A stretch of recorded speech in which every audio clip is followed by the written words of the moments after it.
Soyez les bienvenus aujourd'hui dans cette chapelle du Faubourg qui, tout au long de la semaine, a les bras grands ouverts pour vous accueillir, vous recevoir.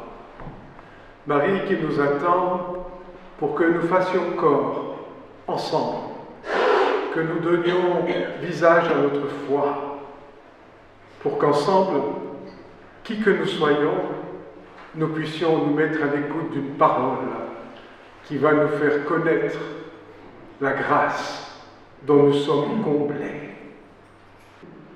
Vierge Marie, ta vie nous parle du Christ. En te reconnaissant au milieu des apôtres, dans l'attente de l'esprit de Pentecôte, puis élevé dans la gloire du Christ ressuscité, nous te prions pour l'Église, pour notre diocèse, pour notre région, pour nos paroisses et toutes les personnes qui s'engagent au service de l'Évangile. Le Père Bernard m'a invité à prêcher cette semaine mariale, sans doute parce que je suis l'aumônier national des équipes du Rosaire en France. Alors il se dit, celui-là, il doit bien connaître la Vierge Marie, il doit l'aimer, il doit savoir en parler.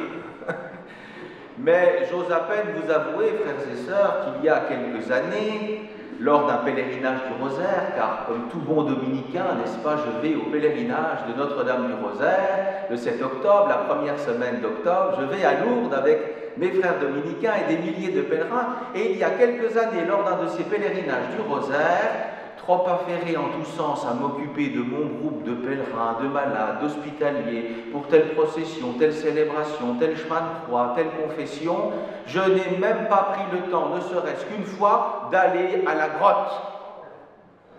4 jours de pèlerinage et pas un passage à la grotte. Vous vous rendez compte? Je dois dire que je ne brille pas par mon exemplarité, et particulièrement pour ma disponibilité à la Sainte Vierge. Et peut-être le Père Bernard a-t-il pris quelques risques en m'invitant à vous exhorter pendant toute cette semaine mariale, car moi qui avais oublié d'aller visiter la Sainte Vierge à Lourdes pendant le pèlerinage du Rosaire, comment pourrais-je vous inviter à ne pas oublier de venir la saluer, n'est-ce pas, tel l'ange Gabriel que nous venons d'entendre dans le beau récit de l'Annonciation. Désormais, quand je viens à Lourdes, je ne veux plus me faire avoir, et la première chose que je fais, c'est d'aller saluer la Sainte Vierge à la grotte de Massamiel pour lui adresser avec l'ange Gabriel le plus beau des « Je te salue Marie, comblée de grâce ». C'est elle la première. Voilà notre reine. Elle est immortelle, n'est-ce pas? C'est notre reine de toujours, et je prends soin d'aller la saluer en premier, comme ça je suis sûr de ne pas oublier. C'est elle la première que je vais saluer quand j'arrive à Lourdes. Oh, je vous dis que c'est elle la première que je vais saluer, enfin, j'essaie d'aller la saluer en premier parce que je n'y arrive pas toujours.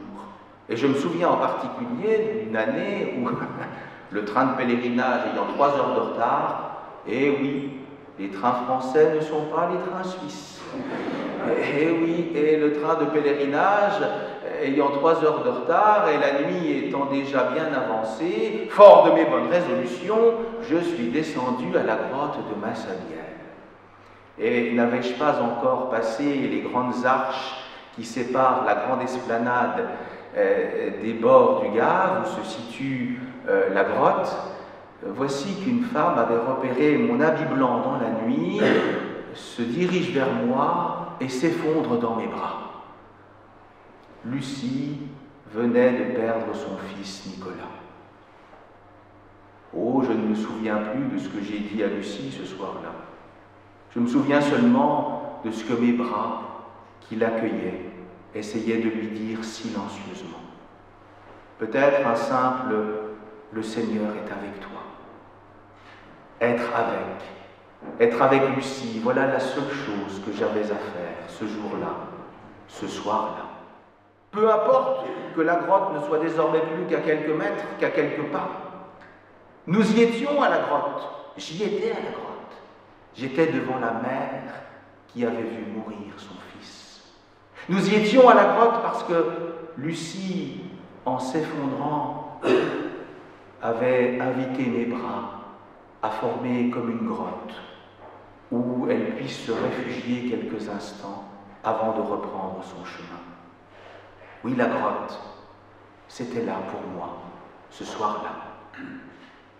Et sans m'en rendre compte, en me dirigeant ce soir-là à la grotte, telle Bernadette, le 11 février 1858, qui était partie pour ramasser quelques morceaux de bois, je m'étais rendu disponible à une rencontre totalement inattendue.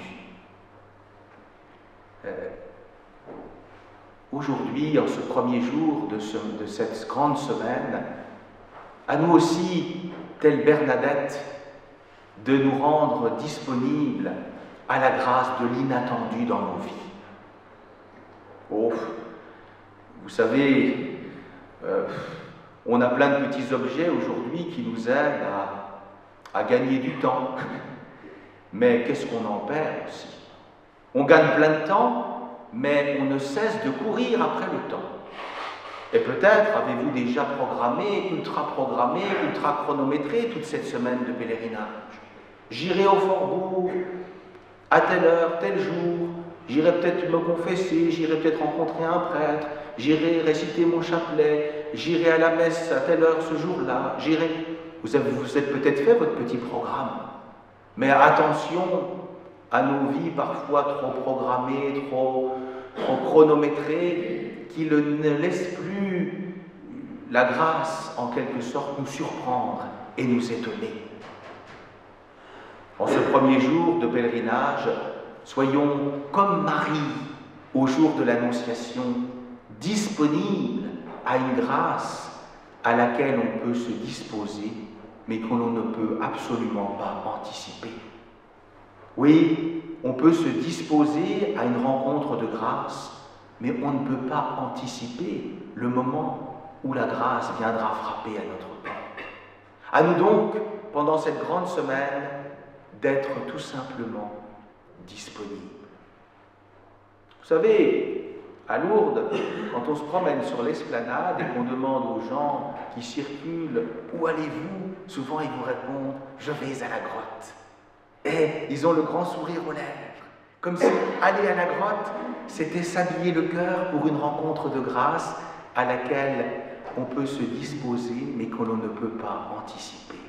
On sait qu'on va rencontrer la belle dame, qu'elle va parler à notre cœur, on sait qu'on va vivre une rencontre, mais on ne sait pas ce qui va se passer lors de cette rencontre. On est disponible à l'inattendu. Aller à la grotte à Lourdes, c'est comme oui, s'habiller le cœur pour être disponible à la grâce de l'inattendu. Eh bien, frères et sœurs, nous ne sommes pas à Lourdes, mais allez au Fort-Bourg, montez au Fort-Bourg, remontez sans cesse au Fort-Bourg tout au long de cette semaine, comme si cette expression vous habillait le cœur pour une rencontre avec la belle dame, à laquelle vous pouvez vous disposer, mais que vous ne pouvez pas anticiper. Oui, allez au Fort-Bourg, le cœur ouvert, disponible à l'inattendu. Et si en montant au Fort-Bourg, frères et sœurs, quelqu'un vous tombe dans les bras, la grotte, ce sera là. Le Fort-Bourg, ce sera là, mon frère, ma sœur, au creux de tes bras. Votre présence ce matin manifeste votre attachement à ce sanctuaire. Pour visibiliser aussi cette communauté que rassemble Notre-Dame du Fort-Bourg, nous avons créé une association appelée Association des Amis de Notre-Dame du Fort-Bourg. Il s'agit de rien d'autre que de rendre visible cette communauté de foi qui viendra se nourrir au long de l'an pour faire fortifier sa foi par des mini-retraites, des conférences, des concerts. Et vous trouverez à la sortie de cette chapelle des personnes qui vont vous proposer des bulletins d'adhésion à cette association qui vient de prendre naissance. Ce sera une manière de vouloir faire vivre ce sanctuaire, parce que le but de ce groupement est véritablement de faire connaître ce lieu, de le faire vivre par tous les moyens possibles, et votre adhésion apportera, si vous le souhaitez, un véritable soutien à ce projet. Merci beaucoup.